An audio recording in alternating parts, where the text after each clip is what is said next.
2007 was an exceptional year for Rolls-Royce.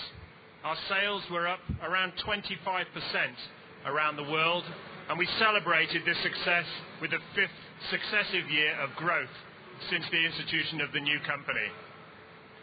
The final number ended on just over 1,000 cars, in fact 1010 to be precise.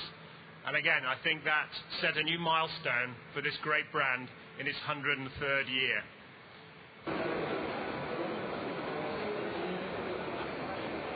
Further afield, the position in Asia was exceptionally strong, particularly in China, with sales up over 50% and equaled with the Middle East in the terms of the United Arab Emirates, with again a new record set in that region of the world.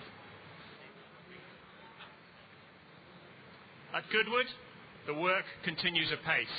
Over the Christmas holidays, we installed a second assembly line, and we're in the process of commissioning that at the moment. Other changes are happening in our paint shop. We're installing a new facility for extensions in our leather and wood facilities, and we're just about to embark on a major recruitment plan that will add several hundred jobs to the Goodwood workforce over the next couple of months. It gives me great pleasure, ladies and gentlemen, to unveil the new Phantom Coupe.